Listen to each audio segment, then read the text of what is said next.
What is our savage nature? Basically looking for any excuse to take what's not ours, but is literally all of ours,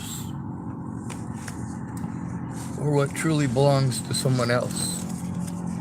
Your life is yours. Nobody should have the right to take it from you.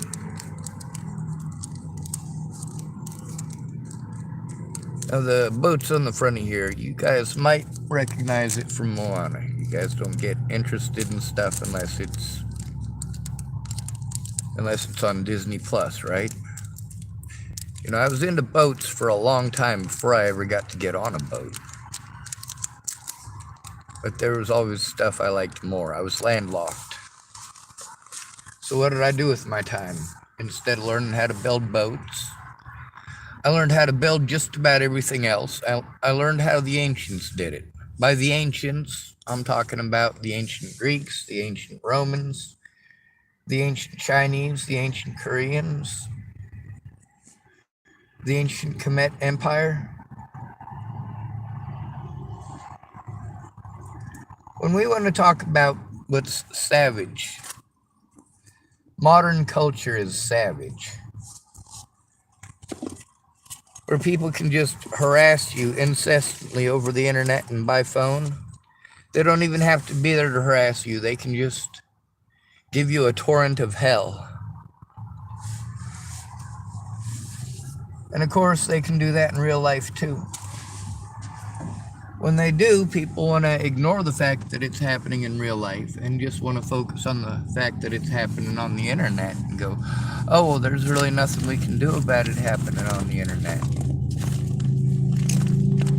And then we got Maori warrior culture. The sticking out your tongue, making your eyeballs real big, trying to look intimidating. You know, when I learned how to scream at people, I definitely took note of who I was listening to, how they spoke, and why.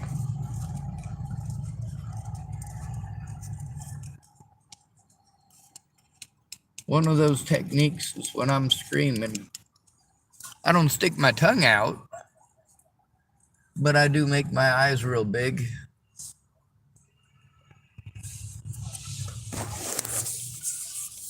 They have a thing called a haka.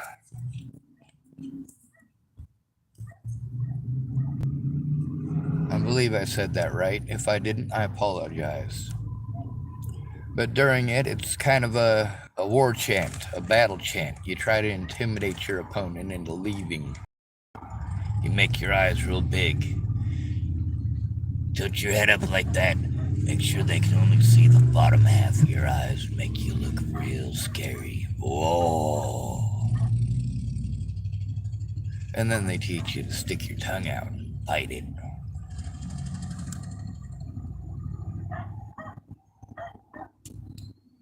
That wasn't very intimidating, was it? And then you got grunts and groans and other sounds you can make. There's a lot of words that I was starting to learn, but then it became very, very complicated. Like the difference between a Tongan and Tatonga. Tonga, Tatonga, Toratonga. And then there's the New Zealand, that's where the Maori are. One of their traditional opponents is the Tongans. Tonga has its own royalty. The Maori being on New Zealand, and then we got the Samoans and what are the other ones? There's a bunch of different societies in that area. And their descendants extend all the way to Hawaii. Hawaiians do come from the same lineage, which is really cool to know. Many of their words are similar, and many of their customs and the things that they make are similar. The Hawaiians obviously would make things out of what's on their own island. Once they migrated to Hawaii and decided to settle there, obviously they're not going to continue just making stuff out of the island they originally came from. That could be thousands of miles away. Now, all of these societies have a history of warfare and battle, but they all also have a society based on trying to treat each other well. You don't want to mess with someone else's mana. When you start doing stuff like that, then they have reason to mess with your mana, trying to take your power. And nothing can go unanswered. It's kind of like the idea of an eye for an eye, which, as we know, makes the whole world blind. Although we might be better off in the world if we were all blind. We would be more susceptible to some things, but not to others.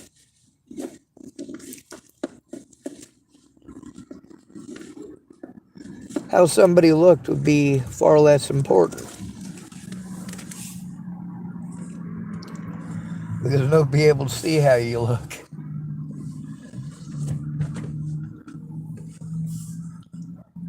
But on a serious note, I didn't just learn how to make all that old crap. I learned how those methods are still in use in modern day.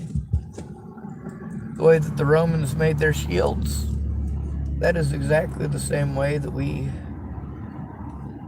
try to put casts together. Not just casts. You try to kind of cross-weave it. And of course, depending on the type of shield that you're making, most of the Roman shields had it so that the boards were at 90 degrees angle from each other, and they were about 3 millimeters thick each, I believe. The shields weren't very thick, but you do it layer by layer. And you do one of them going this way, and then one of them going this way, and then another one going this way. And then you turn it sideways after you've built it. There's a really cool rolling machine that I was looking at. There's a conversation on how this guy thought that the Romans made mass quantities of shields. He felt that the Romans could have done that easily with a log. He was showing how some of the Roman lathes, yes, Roman lathes, he was talking about how a Roman lathe could turn a log in probably a day or less, especially if they were powered by water, which a whole lot of Roman stuff was powered by water. We come to realize that a lot of the ditches that we've found, a lot of them are filled in now, but they were originally for water wheels. Water wheels for just about everything. Water wheel run hammers, water wheel run lathes, water wheel run mills, not just for milling lumber, but also mills for milling stone, and for, of course, as we all know, milling grain.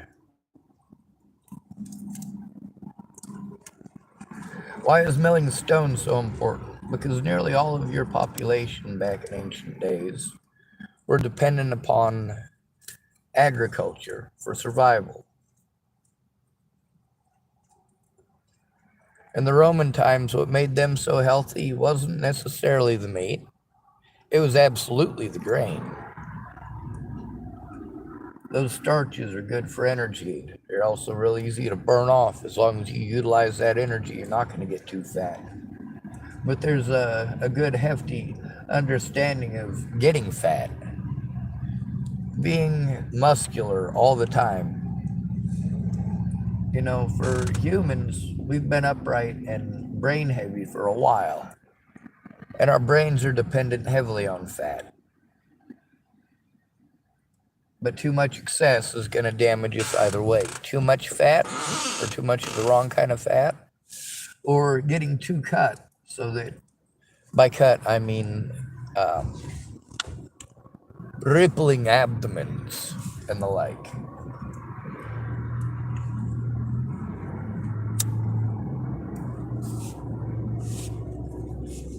Now, throughout all these ancient cultures, one thing that we left out is that many of these technologies came from equatorial peoples. I mean, after the last ice age, yeah, you're probably going to be as close to the equator as possible and branch out from there, which, as archaeology is showing us, is exactly what happened. We were all brown ones.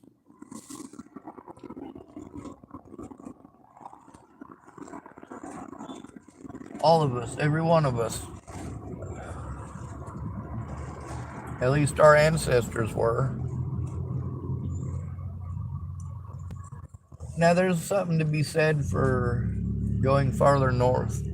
The farther north you get in the United States, you'll notice that they've got deer down in Florida. They're called Keys deer. And apparently the Keys deer, there's a type that's a white-tailed deer. It's about the size of a medium-sized dog. It's literally the same genetics as a white-tailed deer anywhere else.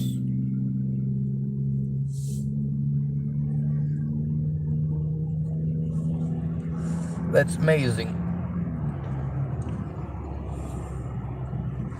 Now, this color debate is absolutely stupid. We all come from somewhere. We all have ancestors. We can't go back through our histories for tens of thousands of years because written history doesn't go back that far. But what are the chances that our families told us about the horrible people in our lineage? Not very good. What are the chances that they tried to tell us about the good people in our lineage? Well, if we had any, they probably did.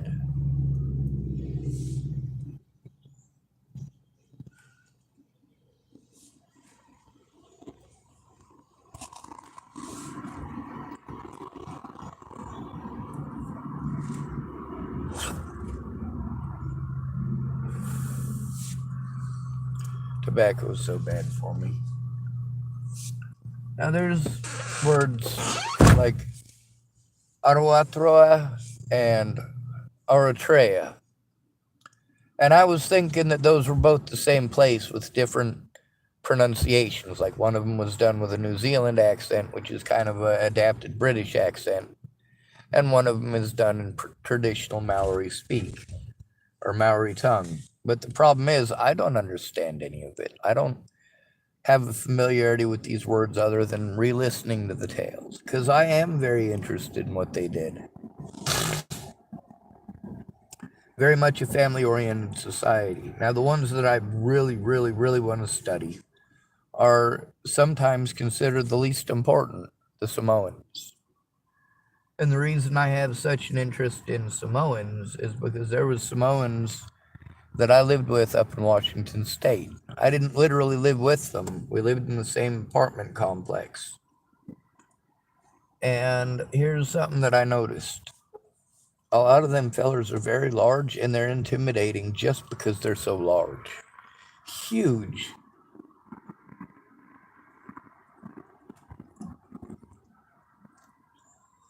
I also noticed that they were the friendliest people in the whole neighborhood. Everybody was invited. There was a bunch of food that we got to eat that was wrapped in all sorts of stuff I'd never even heard of. There's a lot of horrible things that were done to these people in history by apparently my ancestors. There's also been wonderful things that apparently my ancestors have done to rescue those people, to protect them. There's also things that your ancestors have done to try to fight for their rights and to protect them. I personally believe that it's time to give Hawaii back to the Hawaiians with our full protection. But it needs to go back to the Hawaiians. It was stolen from those people. The people most likely to be turned away at the hospital. The people most likely to be locked up. The people most likely to be homeless in Hawaii are Native Hawaiians, who own nothing because of horrible treaties. Even worse than what we have here in the United States.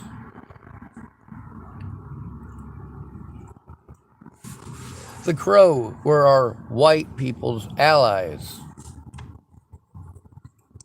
And we have redone the deal with them 5 times. We gave them the land that the Battle of Little Bighorn was fought on. There's the reason Little Bighorn was such a horrible site to attack. It's a fortified region, and it's not got much in the way of resources.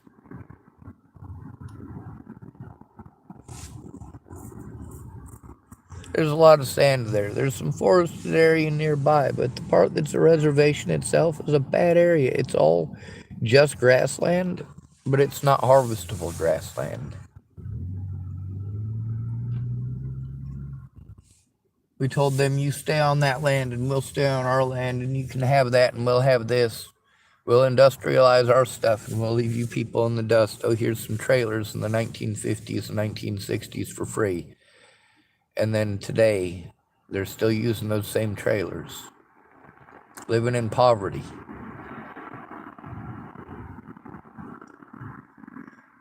The gateway drug is trauma. How can such a traumatized people be expected sobriety?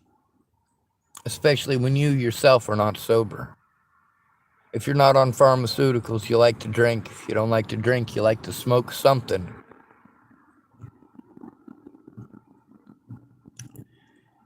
Maybe you're addicted to caffeine or nicotine. You're still a human being, right? That doesn't mean that every person with brown skin is out there to rape you or to steal your things. And that's much of the fear-mongering that we get out of the Trump-tafarians.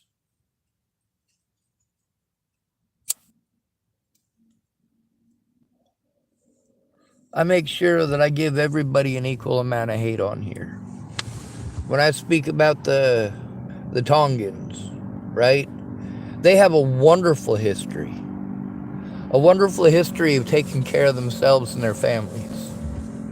Of protecting others, even other islanders. They also have a history, at some points, of being horrible tyrants. Same as ours. I'm a mutt. I don't have any specific lineage that I get to hold on to because I'm not enough of anything for anyone to care. I don't have blonde hair and blue eyes. So Aryans and the KKK aren't real fond of people like me. I look too Jewish. Jews don't accept me because my mother was a Christian, although on my mother's side, that's where all of the Jewish lineage, or most of the Jewish lineage, comes from. My dad's side has a lot of it too. But one side was German Jews, and the other side was Russian German Jews. And of course, much like with a lot of the tribal lands, if you adopted their religion, maybe they'd stop killing you. Well, that wasn't always true, was it? And we showed many of these native peoples in the East that even if they converted to our religion, it wasn't going to stop the killing. It wasn't going to stop the rapes. It wasn't going to stop the massive influx of people who were going to take your land by force if necessary. If you elected a monarch, like Hawaii did, they'd still come in and take away your things. But one thing that we need to pay attention to is that the sins of the past are not our fault. The reparations of the future need to be made with our children, and we're not talking about monetary. We're talking about giving the land back to the people. This land hoarding business has gone far enough, and we have allowed corporations to fleece the American people and to profit from our hard work. And then take the prizes of our hard work, what our hard-earned tax dollars have gone to, and we make it so that it works against the poor, the very people it's supposed to help. Now, there's several islands over in the Pacific that are starting to flood. The seas are coming up.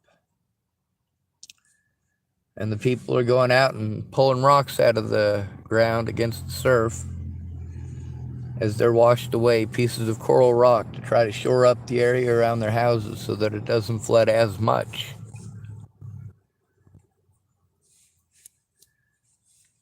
We've got this happening all over.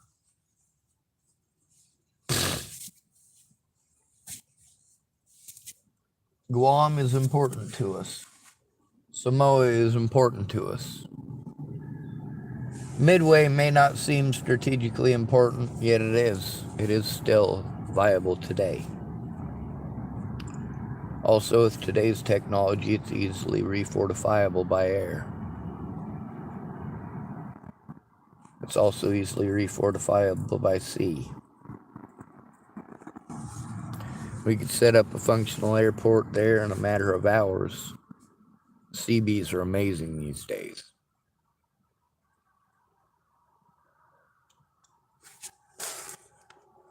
Now we take a look at what we're taking from these cultures. And a lot of the words we like to use. Oh, sure, we use them.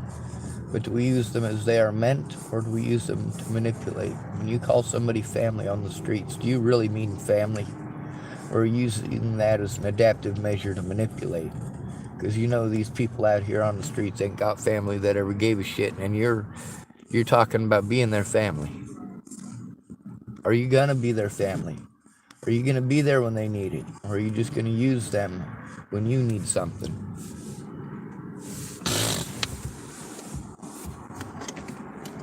When your popular friends decide that they're gonna leave you behind this outing and you wanna bitch about it, you go to Wallflowers. These are the friends that you tell all your secrets to, but you leave out of all the fun stuff. The person that you tell about all the fun stuff that you get to do with your real friends. But then you talk about how sad you are with your real friends because you can't talk to your real friends about real things. And you tell us Wallflowers how what you like about us is that we're real. We are so real.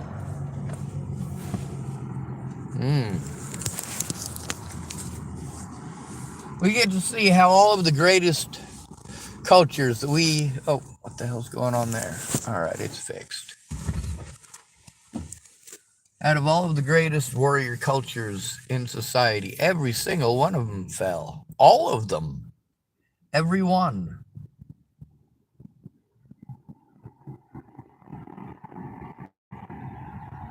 Our planet is not overpopulated, not by a long shot. We could literally fit the entire world's population into Alaska. As Alaska stands today, we could fit the entire population of the world in Alaska if it was well managed. We could give the entire planet back. Of course, that would take a lot of work, and that's not what I'm suggesting we do.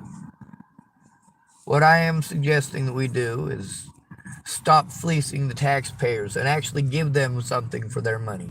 When we're paying 40 different people in Tillamook, Oregon, to send people on a magic carpet ride around in circles to a bunch of services that aren't going to do shit,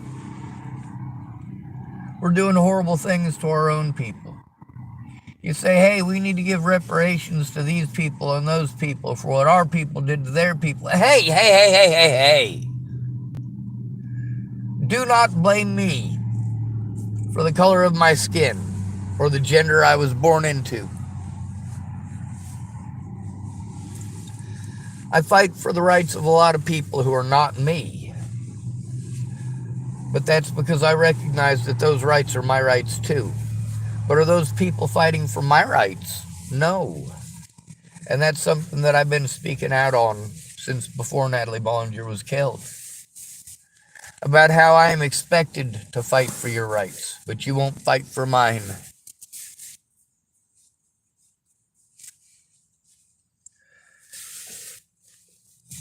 There's a possibility that Natalie Bollinger realized what a horrible thing she had fucking done.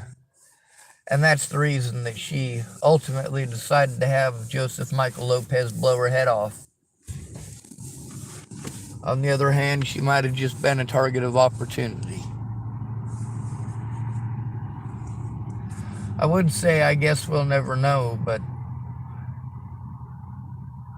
you also might notice that I'm never going to let Natalie Bollinger's name go. She was such a wonderful person to me in person. And until her family wanted to be mean to her for being friends with me, I couldn't imagine her being anything but good to me. But you know what? I had a fucked up old car that needed a lot of work and needed a lot of help. All of my money that I went to Virginia with, because Natalie was going to kill herself if I didn't, all of that money, so that I could go see a lot of different people and help rescue Mahalia Jean-Pierre and Miss Rachel. And go see Amanda DeMette and Brett Roloff. Y'all pretend I went across the country to stalk Natalie. You pretend that I stalked Natalie in fucking Colorado. I didn't even know she was in Colorado. That's the most fucked up part of all, is that you guys don't bother to find out what's actually going on. You're too busy punishing innocent people, telling them that it's their fault. Oh, you should have gone to the police. I fucking did. They didn't give a shit. I have a penis, stupid. You don't live in the real world, though. You've got this fantasy of homelessness. You see a few junkies out here and you assume that every homeless person's a junkie. Well, that just makes you a fucking idiot.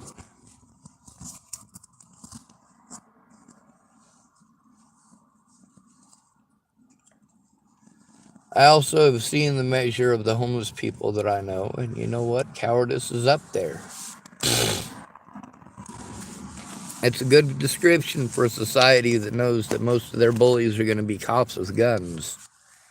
And they're the least likely to be armed society in America, the homeless. But then again, a police officer will pretend that anything that we have, including a walking stick or a grabber for the garbage, you'll pretend that it's a weapon, any excuse to beat us up or shoot us. When it comes to the people of the world who are being abused, absolutely I feel bad for them, because here in the United States, the homeless live third world conditions, but worse, because we're not allowed to survive that way. We're not allowed to live that way. We're not allowed any land to live on. And the demands on us after our lives have been destroyed through slander or through just simply being born too poor. It takes a lot out of us. Our bodies wither quickly and we die on average 20 years sooner than most. For a male, that's a lot, because men, as we know, die on average 20 years sooner than women. So on average, a homeless man is going to die 40 years early. 40 years early. Women are a lot more likely to get help because we're taught that we're supposed to feel sorry for them. Even if they're wrong, we're supposed to fall for their sob story. Because if we don't, we're horrible people. And we will be judged. Many Christians I know like to pass judgment on others. And then when they do horrible things because they're passing judgment on others, they say, you can't judge me. Really? Turnabout is fair play. Just because I love you doesn't mean I owe it to you to take your abuse. And when I've taken enough of it, I don't mind feeding it back. I don't mind letting you know exactly how it feels. How dehumanizing it is to be treated like that. Look at how many of the people who wanted to give me advice about how to think and how to feel, when I gave them a tiny taste of what I have to go through, they fucking flipped their lid, and I told you they would. Everybody knows how to play victim, don't they? When they don't get what they want.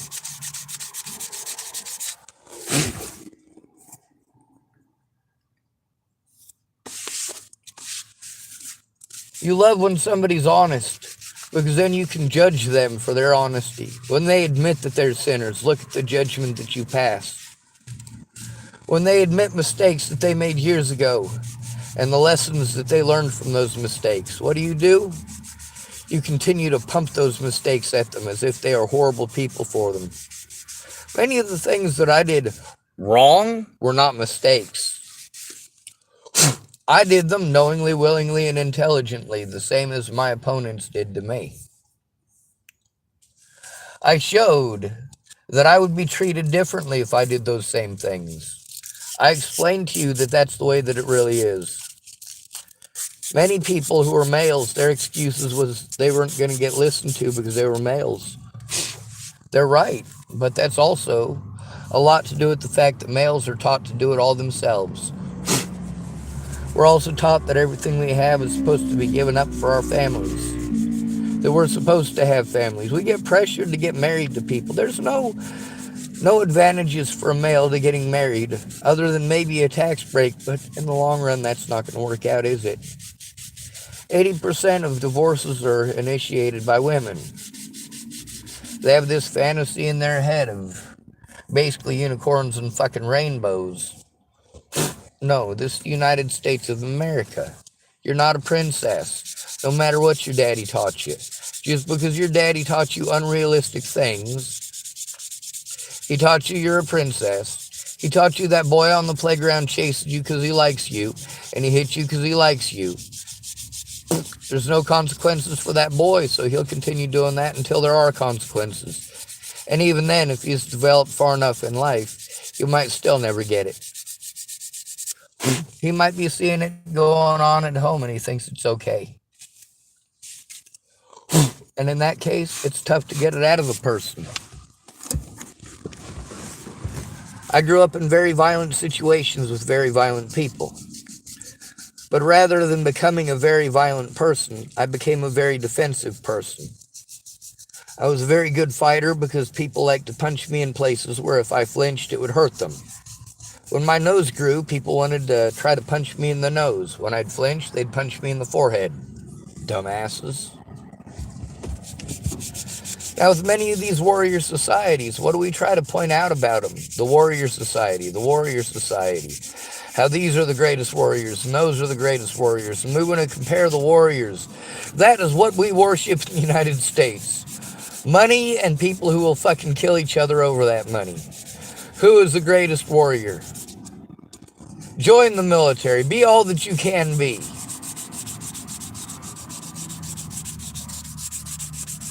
Isn't that what we have shoved at us? And although most people are not eligible for military service,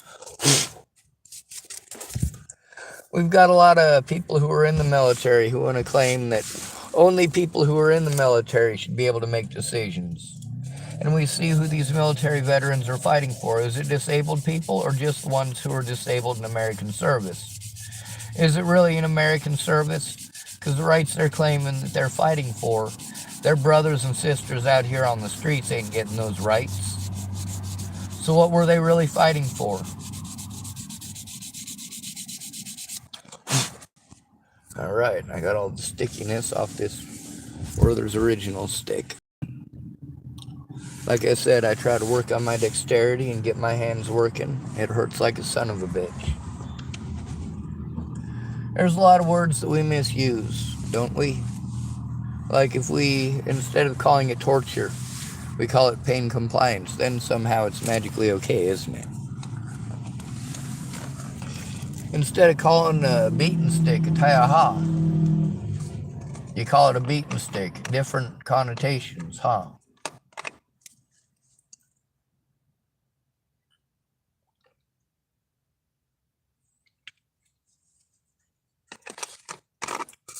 If you've got a boat oar, it's just a boat oar.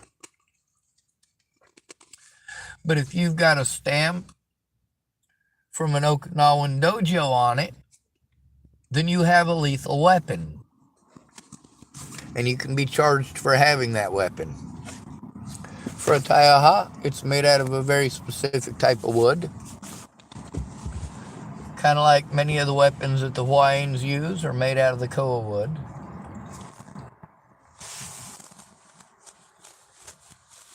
There's a lot of traditions that carry on. There's also a lot of people like me who are multicultural. There's a lot of people here who aren't just German ancestry, aren't just white ancestry.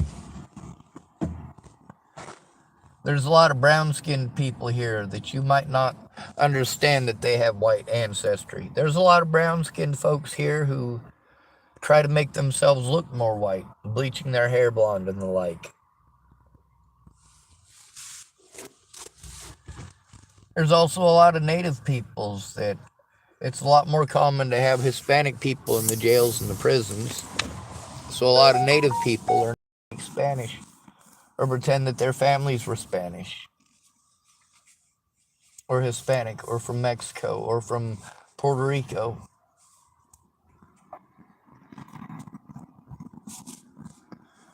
We need to give the land back to the people, and I'm not talking about just native peoples. Many of us were born here. We are native peoples. We absolutely are native peoples.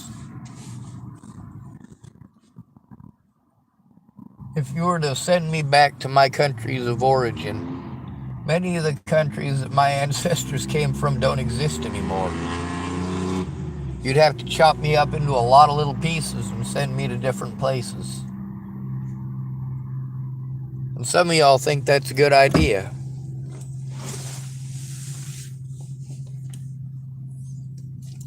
I choose to do the right thing because it's the right thing to do.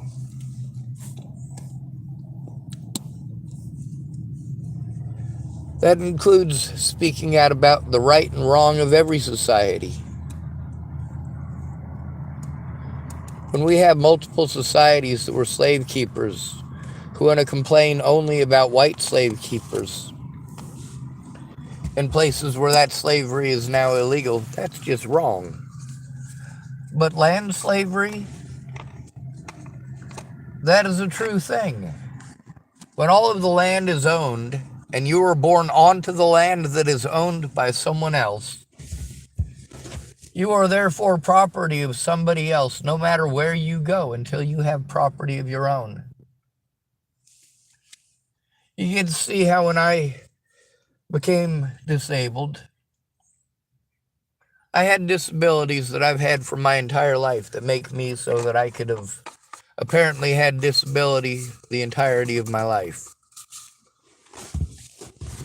I was supposedly supposed to have it as soon as I became an adult, but it didn't happen because I didn't have any help doing that, and I was stuck in survival mode, just as I've been since I hurt my back in 2015. And instead of you guys trying to understand that, you victimize me for being disabled. You victimize me for being broke. You victimize me for being stalked. You victimize me for speaking up. You victimize me for speaking up about being assaulted. As if I'm a horrible person for speaking out about being assaulted.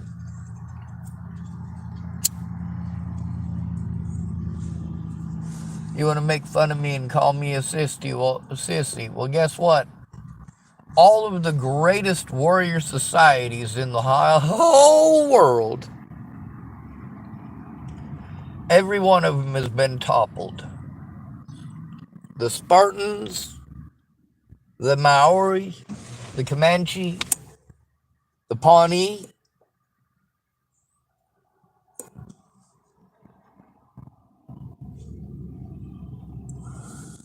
Napoleon went down like a rock.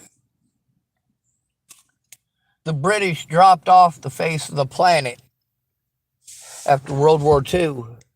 They were no longer a viable country as far as being a first world power goes. All power to them now comes from the United States.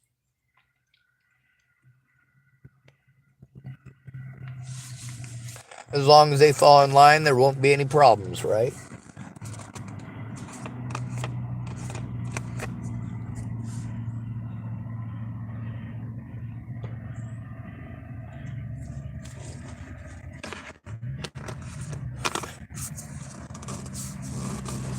All of the societies that I type about in the title here, all of them are loving, family-oriented societies, where your family lineage is important, and what your ancestors did is important. Direct line of descent.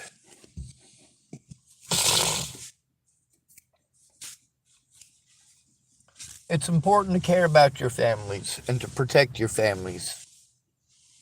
But if your families are dishonorable, you don't owe it to your families to take their bad karma, as some languages might call it. But karma is an actuality and eventuality based on the person you choose to be.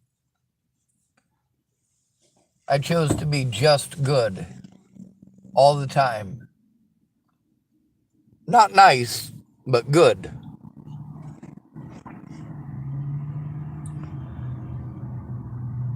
Sometimes that required speaking up when nobody else would.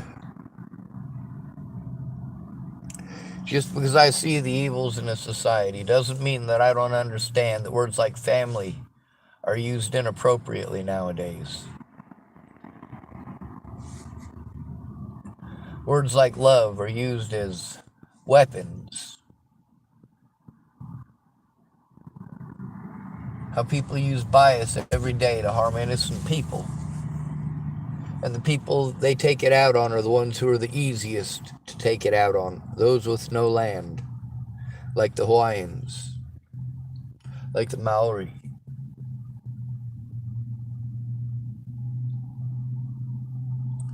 Like the homeless everywhere. We've got people in America spending tens of thousands of dollars each to design new tents for the homeless. We still don't have places where we can put them. We still don't have places to put our things safely so that everything that we have worked so hard for isn't stolen again, and we have to start off from ground zero with no resources, being forced to do things with no time to do them in, without any resources to do it with. And instead of listening to the situation and what help you need, people are too busy interrupting you and telling you how to think and how to feel and what to do by yourself.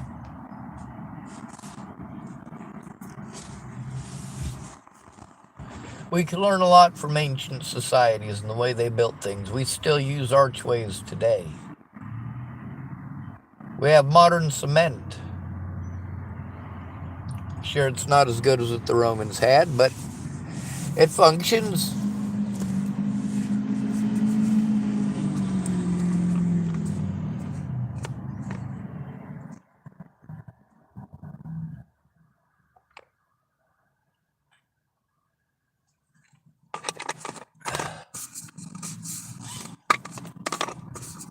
When I say we, I don't mean we white people or we men.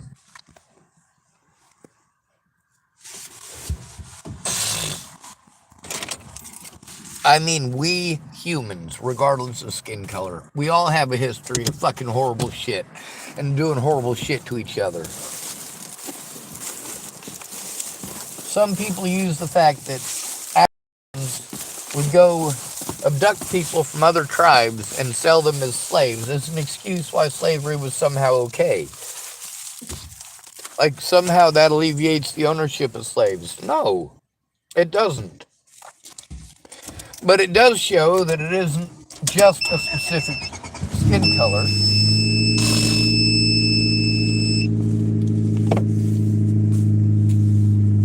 And slavery never stopped anywhere in the world. Making something illegal doesn't mean that you're doing anything to stop it. Doesn't mean that you're not doing the minimal you're capable of.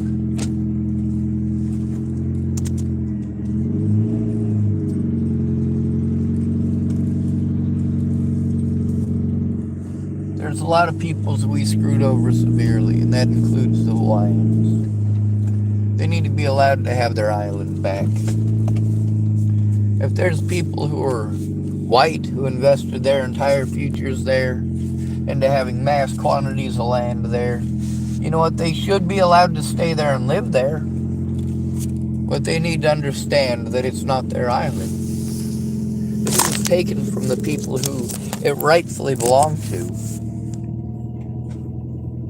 And that not all of that land gets to stay and remain theirs. It's okay to have wealth to a point. When you are hoarding to the point that there is very little to go around and you want to use little snippets of this and snippets of that. Oh, well, you know, you can't have both gas to go to work and insurance for your children. But we'll dangle in front of your nose the possibility of having both in 6 months. But then we're not going to pay you enough to have that insurance anyway. You have to get on government insurance, but then they might be paying you just enough that you can't do that. Meanwhile, the cost of living is not taken into account. The actual cost of living and the actual hardships that people have to endure. And we see the frugal things that we're spending our money on. How frugal are they?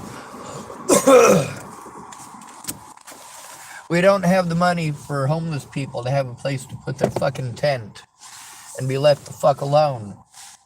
We've got $100,000 to $212,000 per year to have them locked up.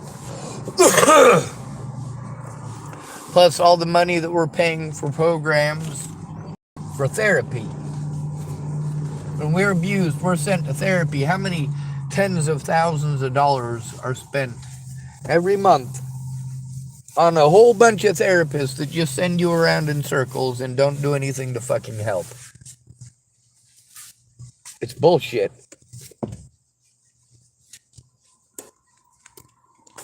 They don't have any incentive to stand up to the police. When you have friends or family who care, they do what the fuck they want. Oh, we have an overwhelming caseload. I'm sorry, Sean. No, you're not.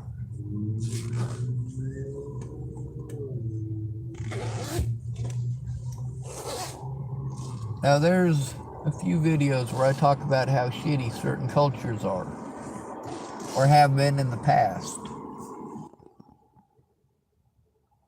I believe we can all recognize that being German is not the same as being a Nazi.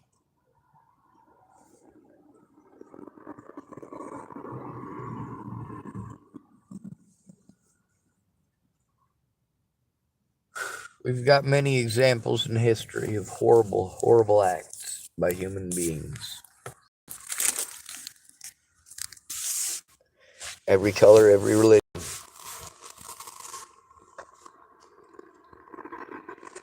And when push comes to shove, you always have to have somebody you can take it out on, the lowest man on the totem pole.